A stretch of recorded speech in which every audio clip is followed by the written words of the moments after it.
Welcome to J is for Justice podcast. If live breaking news and following true crime is your thing, then please consider subscribing to my channel. And if you like what you see in my videos, please consider giving them a thumbs up.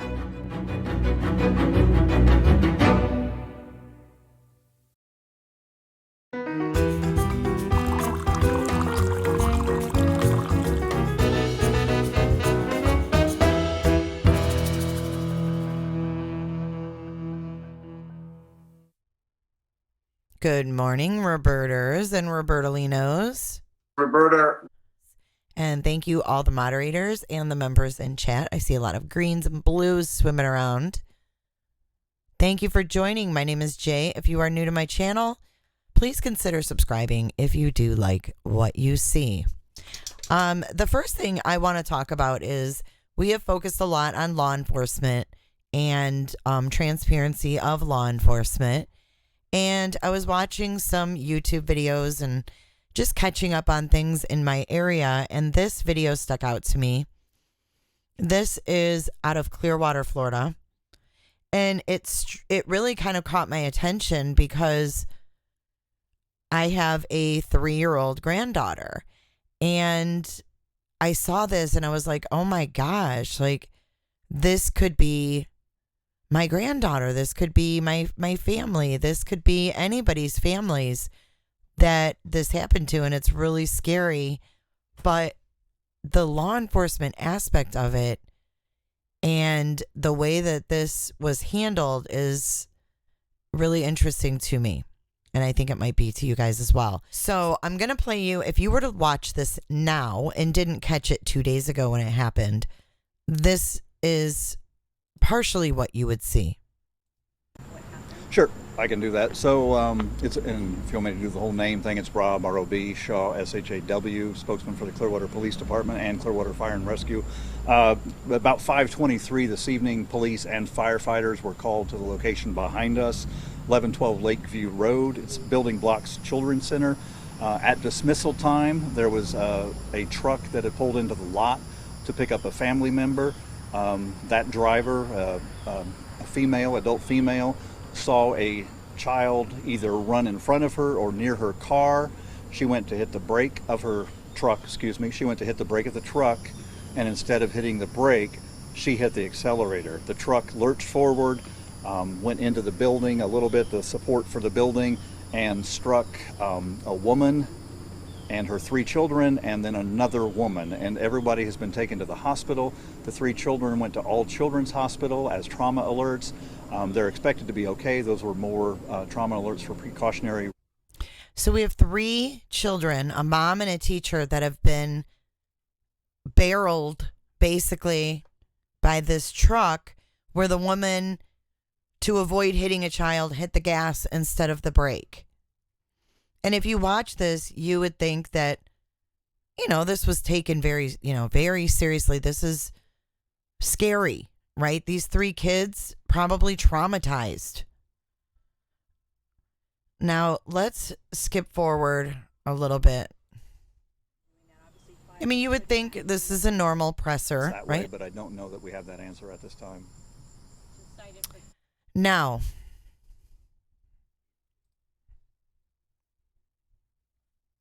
Mr. Shaw, let's show the original cut of this video, because this isn't what I saw.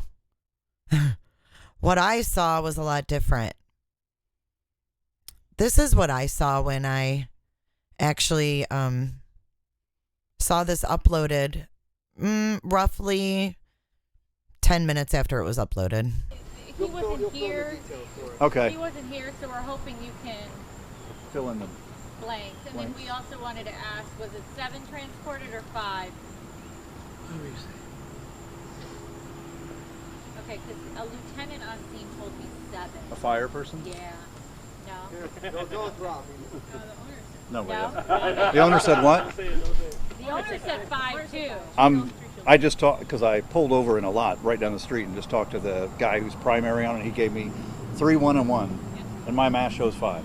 Is that including the driver of the truck?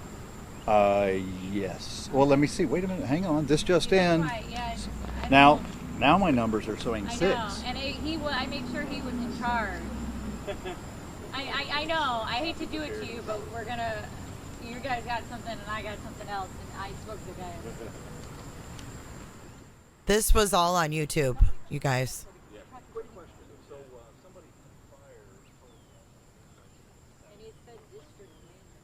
He wasn't just a fire. So they finally cut the mic.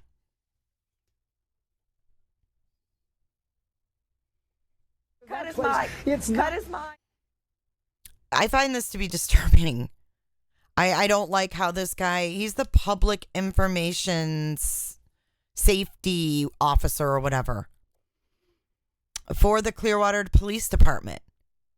He's rolling his eyes about the fire people that are on scene. I mean, this is just, I feel like I'm disgusted. I don't know. Lieutenant on scene told me 7. A fire person? Yeah. No. Go with Rob.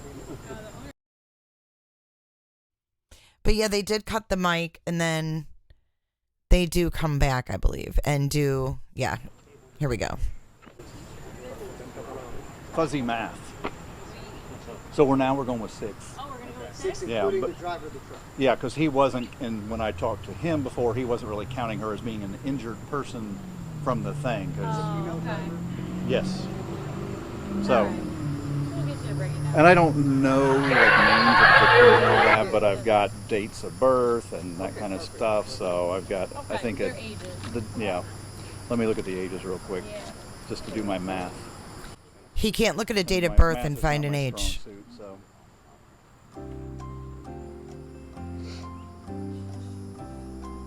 At least the lawyers.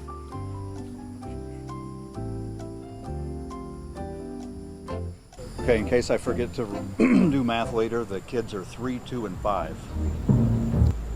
So. Rob, can you give us a rundown of what happened? Sure, I can do that. So it's in. That's where the edit begins. R.O.B. Shaw, S.H.A.W., spokesman for the Clearwater Police Department and Clearwater Fire and Rescue. About 5:23 this evening, police and firefighters were called to the location behind us, 1112 Lakeview Road. So that's what you'll see now if you were to go watch this video. It's since been edited, but I found that to be very, very disturbing. 2, 3, and 5-year-old barreled by a truck. I don't know. You guys can be the final judge of that one. Now, if that doesn't piss you off and outrage you, this next story definitely will. This is out of Albuquerque, New Mexico, and I have to warn everybody, this is tough. Like it says on the screen, this video is tough to watch. So I'm giving you a trigger warning, but I want to talk about this because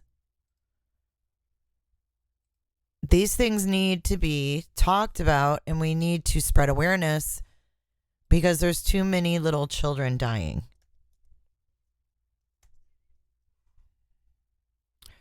And this is focusing on what they call the CYFD, which is going to be your New Mexico Children, Youth, and Family Department. That is who they're referring to. But there is a lawsuit that's been filed that alleges that the CYFD covered up this 4-year-old's death.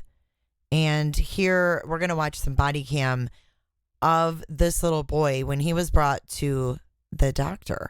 And the doctor was the one that reported back on October the 18th of 2019, this boy with bruises and marks and scratches and whatnot all over his body. But this boy also alleged SA. And this doctor reported it. Let's take a look at some of this body cam.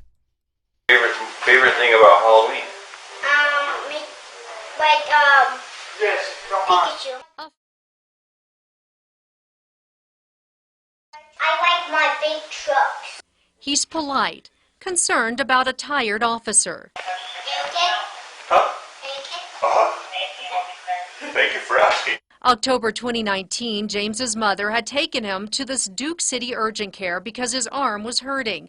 But CYFD and APD were called after what James told a doctor about also having bruised genitals. He said that somebody was touching him, that he would shower with Arturo. Okay. And then I asked him, does he touch you down there? Yes, he touches me down there.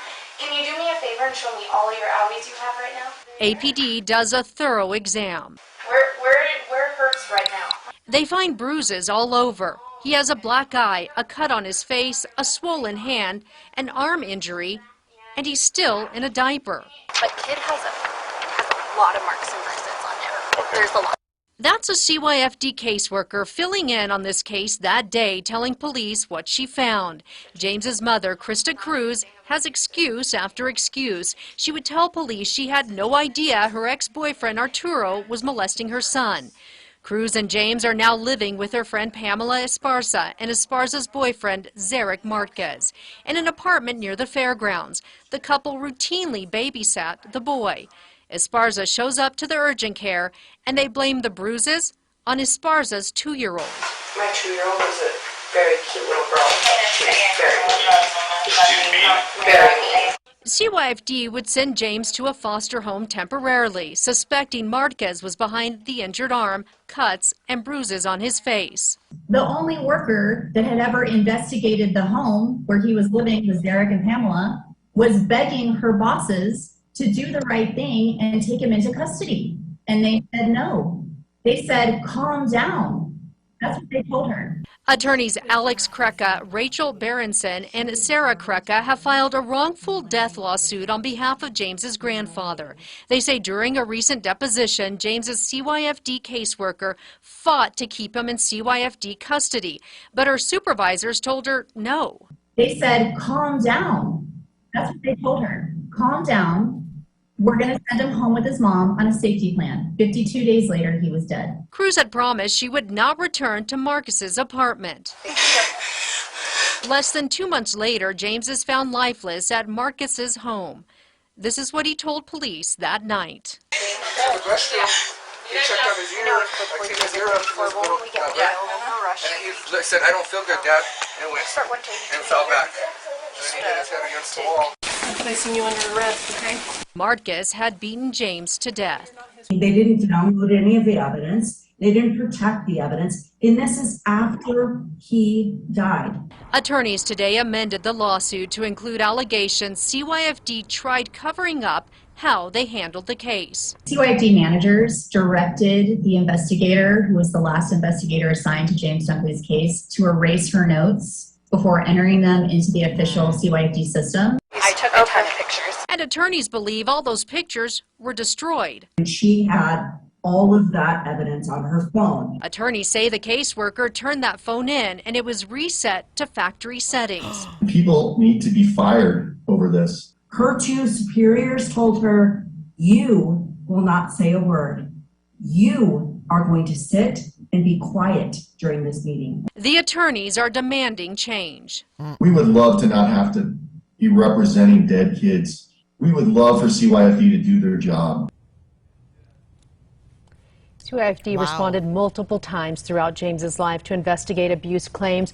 We put an IPA request to several law enforcement agencies a year ago, trying to get videos. We were denied. We obtained this video from the attorneys who were also denied, but obtained it through the district attorney's office. CYFD sent a statement tonight saying, in part, the department will defend against these claims in court. We've posted the full statement on krqe.com. Wow. I literally have no words. And I'm sure this isn't the only department that this goes on in the United States of America. They deleted all the evidence that could have saved this little boy's life. Why? Why did these agencies want to be lazy? Why did these agencies want to cut corners? Why do these agencies not want to help children when that's the business that they're in? I don't understand this. What a sweet, sweet little boy. It's just like yesterday when we were going over Harmony Montgomery. Too many precious, precious children. Their lives are ended way too soon. This has got to stop. And I feel like my lives have been a downer this week, but it just seems like there's all these heavy topics coming up. And I think with the 1 year of Summer being missing and no answers, still just YouTube madness that Don's going live and they're releasing videos and putting premieres, and people that have never met Summer are releasing photos that no one's ever seen, and it's just bizarre.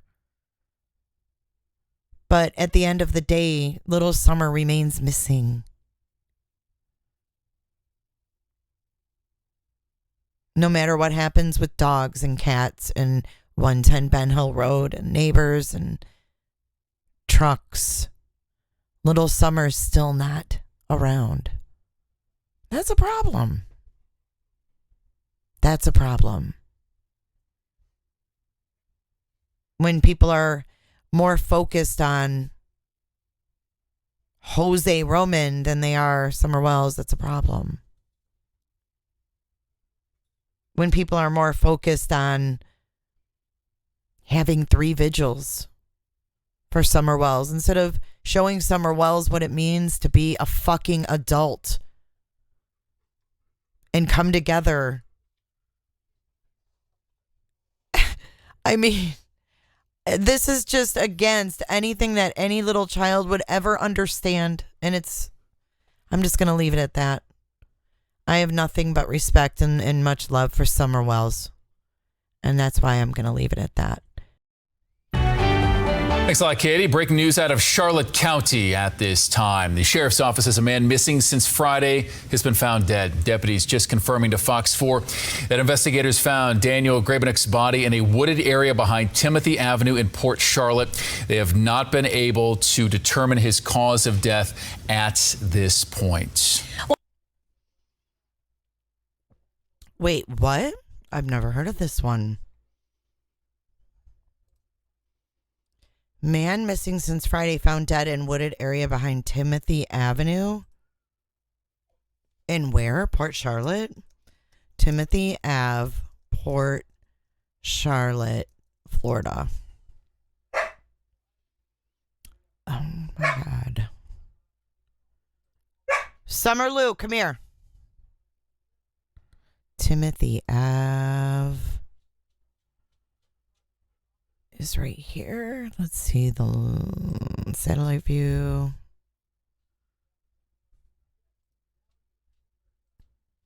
Oops. I'm going to have to get up and take Summer Lou out. Oh, I bet he committed suicide. There's your wooded area on Timothy Ave. I will be right back, you guys. What a nice looking young man.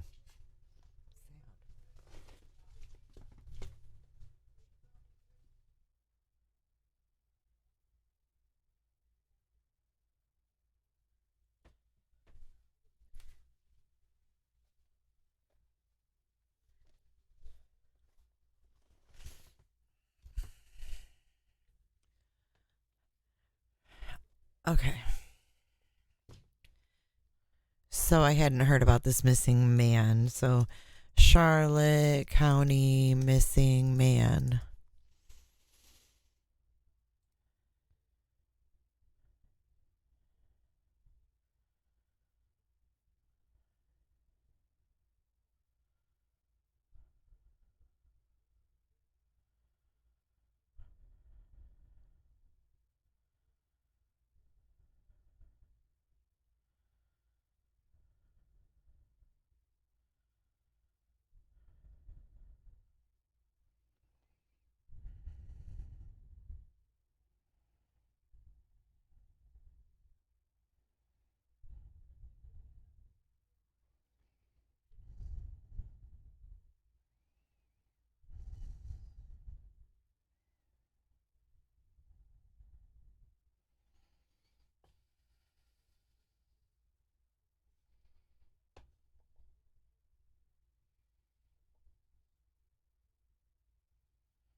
We're in these chat rooms, Snapchats, Instagram, Facebook. Rattlesnakes, moccasins, alligators.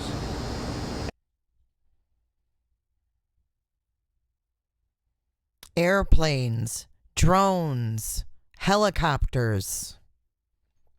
We're in these chat rooms, Snapchats, Instagram, Facebook. Which brings me, when you just start searching things, right? You find all kinds of stuff.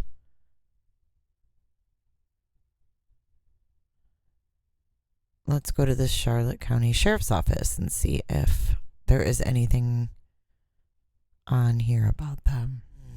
Let's see if there's current Amber Alerts here.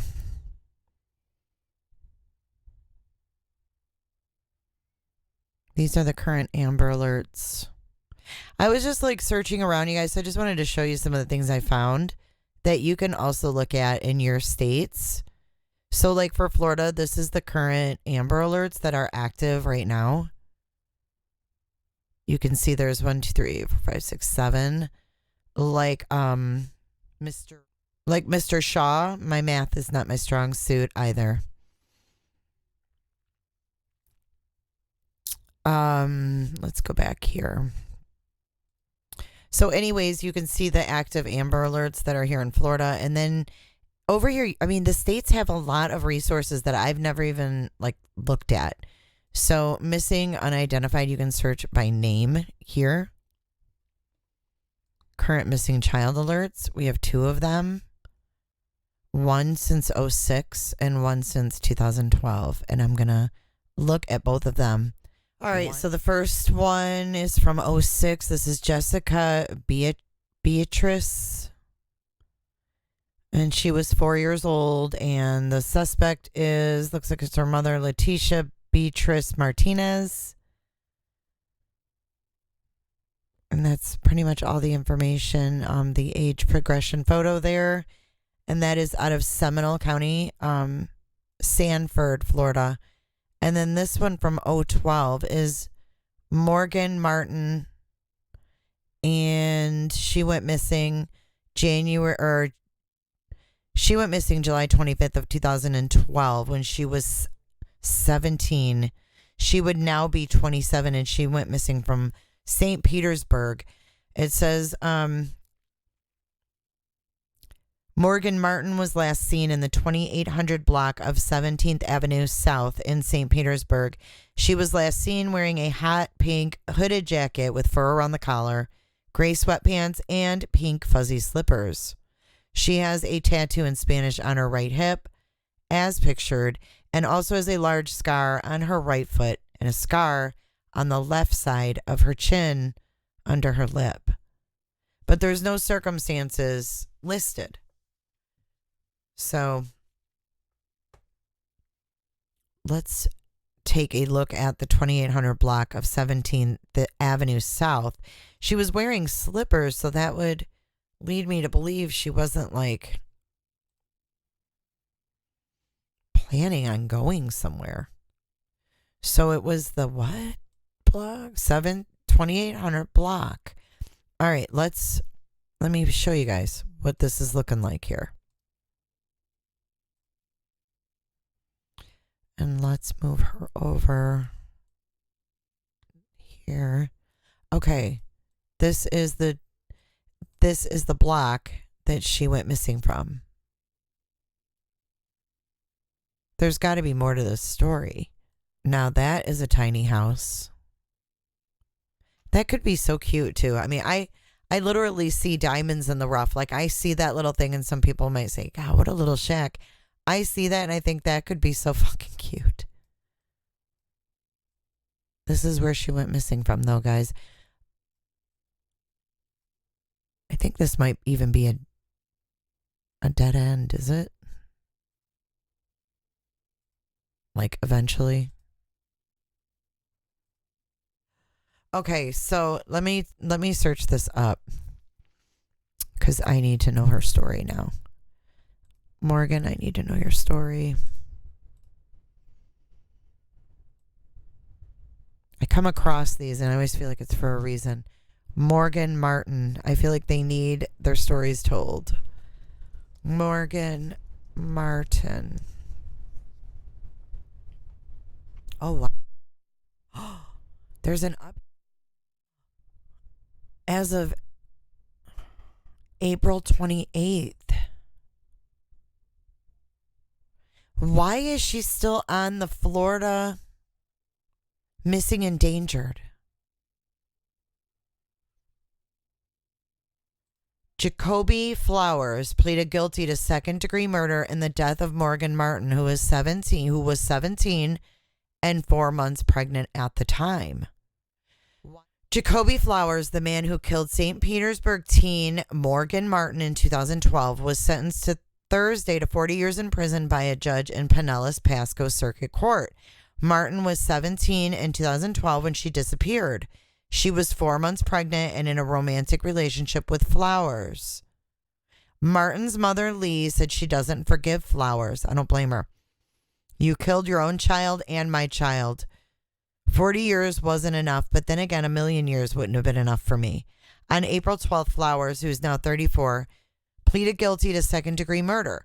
Back in 2016, he was indicted for Martin's murder. In court, Martin's mother and Ann Orr, a close family friend, provided victim impact statements to the judge. They recall Martin as someone who always wanted to make people smile. I would have been a grandma. I would have been a great mom. I would have been a grandma and she would have been a great mom, Lee Martin said. Flowers said in court he was very sorry for his actions, but Martin's mother said she doesn't believe him, nor does she forgive him. Emotions ran high from Martin and Flowers' family during court. The judge at times warned family members in attendance to maintain order or risk being thrown out. Under the terms of the original plea deal, Flowers agreed to help cooperate and direct law enforcement to Martin's body with the understanding of a 25-year prison sentence if he leaves investigators to her. However, if her remains are not found, he could face up to 40 years. The search for Martin's body took St. Petersburg detectives to Pike County, Alabama on April 4th. That's where Flowers claimed he buried Martin's body. With the help of Pike County Sheriff's Office and other Alabama law enforcement authorities, an extensive search took place. However, authorities were unable to find her remains. At the time, family members of the Florida teen said they were not surprised that her body did not turn up in Alabama. Morgan's mother, Lee Martin, said Flowers can't be trusted. She doesn't believe her daughter's remains are in Alabama. In court, it was revealed that Flowers was again in Alabama earlier this week with investigators who attempted to search once more. St. Pete police said the investigation and search for Martin's remains will continue post-sentencing. However, investigators feel they have exhausted all options in the search for Martin in Alabama. That is according to SPPD Major David Gerardo. Investigators will act on any new leads in the search, Gerardo said. In 2016, a cold case unit was able to connect Flowers to Martin's death using new technology. Lee Martin said she is grateful for the investigators who've been helping since 2012. And let's see what that new technology is. 10 News reporter Jennifer Titus gives you an inside look at how this unit hopes to solve even more crimes. It's about 211 of them. These are just some. They're difficult to solve. Of the 200 plus faces. It's a big challenge. From cases in St. Pete. But a lot of dead ends. That have gone cold. These cases are kind of stick with you. Their one hope. The cold case unit that Sergeant Tim Montanari oversees. These cases are hard to solve, and you think about them quite a bit, night and day. This here is the cold case file room. It's where all our cases are stored. Cases that date back to the early 1960s.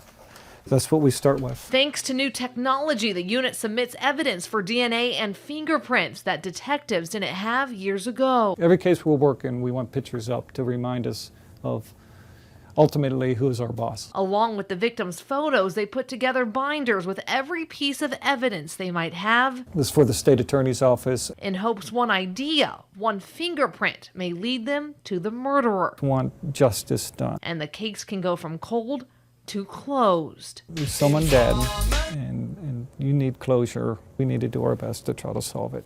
Interesting. And we have a little video here on this case with Jacoby Flowers. Morgan Martin's mother, Leah, says she does not forgive Jacoby Flowers. She told the judge she warned Morgan not to go out with Jacoby, but she says Morgan was a trusting person with a good heart.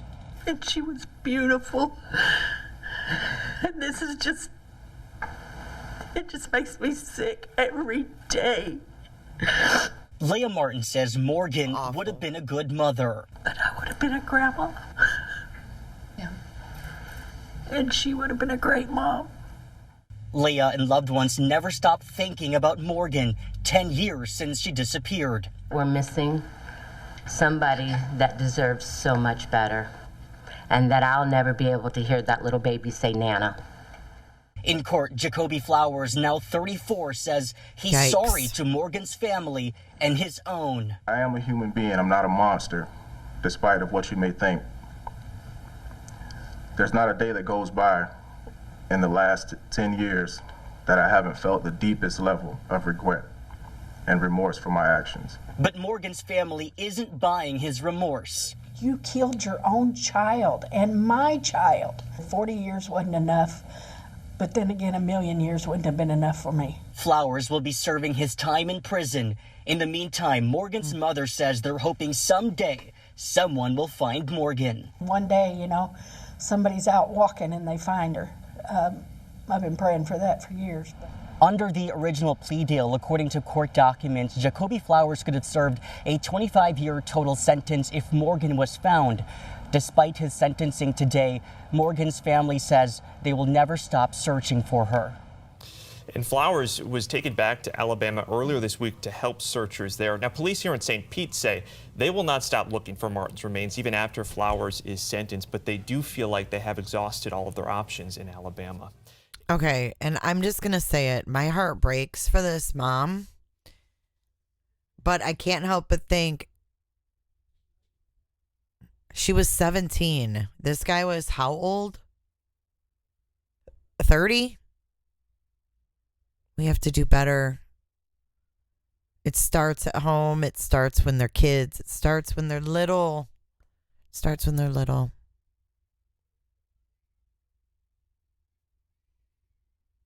But yeah, the heaviness, we're going to let that go right now. And we're going to end this on a funny note and a lighthearted note so that you guys can go on about your day and have a great day and not think, oh man, that Jay, she's such a fucking drag. I want to thank you guys. Oh my gosh, the people that become members, and you guys, our family's growing by leaps and bounds every freaking day. Roberta.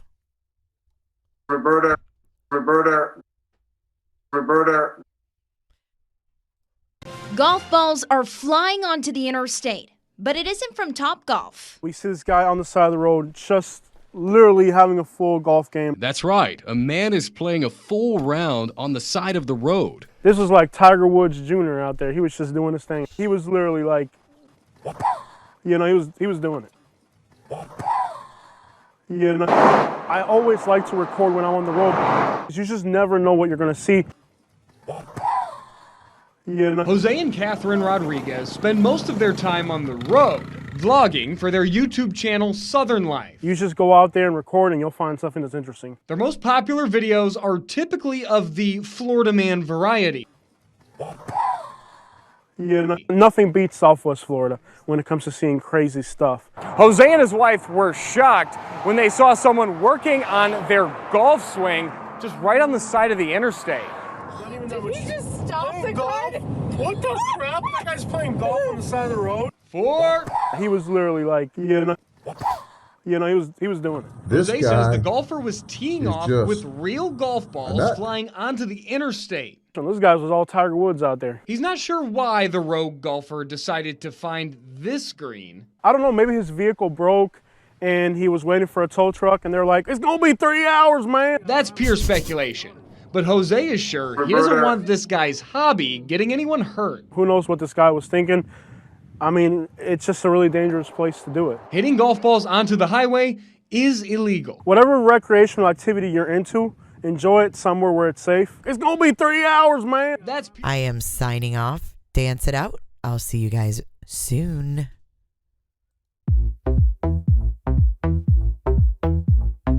I don't give a damn. I don't really care about you and your problems. I don't give a damn. You talk way too much. I have heard enough about you and your problems. I don't give a damn.